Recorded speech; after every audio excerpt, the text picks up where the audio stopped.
What are we doing here? And where are we gonna go? It's like we just woke up one morning and then it's welcome to the show.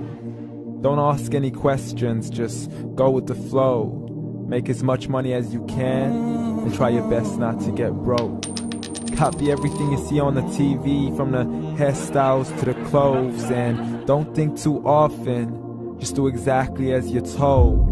And if you ever get confused, then just turn towards the alcohol. You'll still hear your thoughts, then just turn up the radio as you learn to live a lifestyle of drugs, sex, and rock and roll.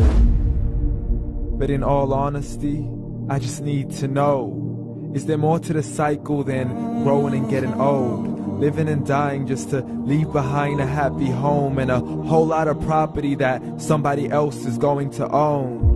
I just really need to know before the casket's closed, 'cause I'm not willing to gamble with my soul, nor am I ready to take any chances. These are just simple life questions and I'm just searching for some answers. Like, what are we doing here? And what is our purpose? How did we get here, and who made us so perfect? And what happens once we go, or is this world all really worth it? Questions we don't answer because apparently we don't really have to. There's no purpose to this life and our existence is merely natural. Then in that case, please let me ask you, did you create yourself, or was it somebody else who had fashioned you? 'Cause you're a being that's impeccable, faultless and unparalleled. You're a product of supreme intelligence and I'm merely being rational.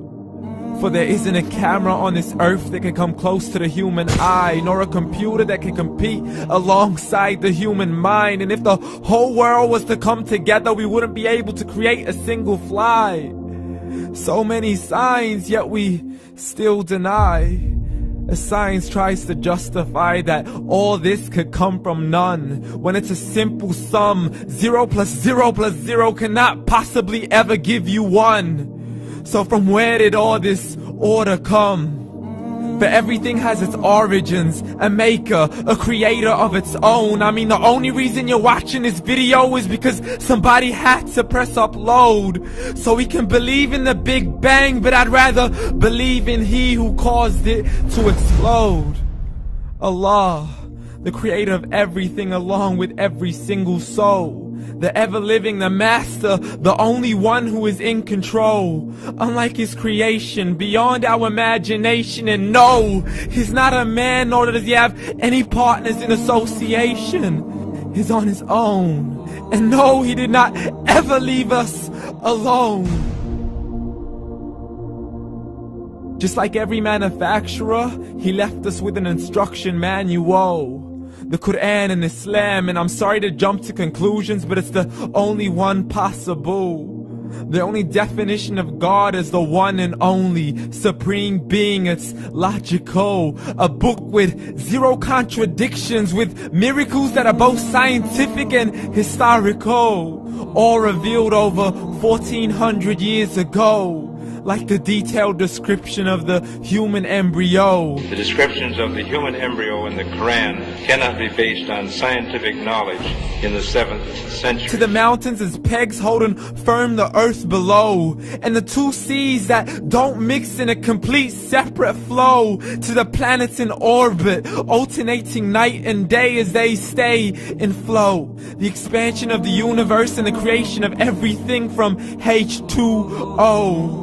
To the stories of the past and the preservation of Pharaoh. To identifying the lowest point in the land where Persia defeated Rome.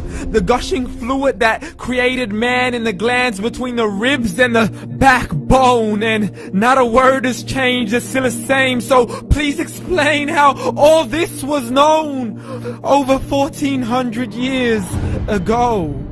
To a man who couldn't read or write, as he would recite whatever the angels spoke. And if you still don't believe, please try to come up with something that's even close. But you can't, so we took God as a mockery and his messengers as a joke. Muhammad could not read or write.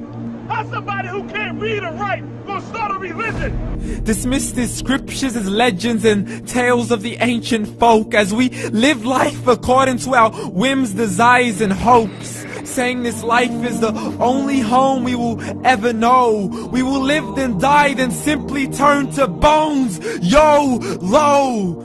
Correction, after the grass dies, the rain arrives and it regrows, and Allah promises to do the same thing to your very soul and bring you back from your very fingertips to your toes, as the all-seeing supreme being watches us so close, and we are surely being tested in our wealth, our health, and our self, and everything that we've been blessed with. So believe, for we will surely be resurrected and be brought back to our Lord and account for every single deed, as He hands us our books and orders us to read. From the bad to the good and everything in between. You yourself are sufficient for your own accountability, so don't be mad at me. You are the one who thought He wouldn't come back to me. I gave you a whole life long to search after me, but you were busy in all that which was temporary. So read, and glad tidings to all those who believed. And if you disbelieve, read. And don't let that day be the first day you find out what your life really means. Read.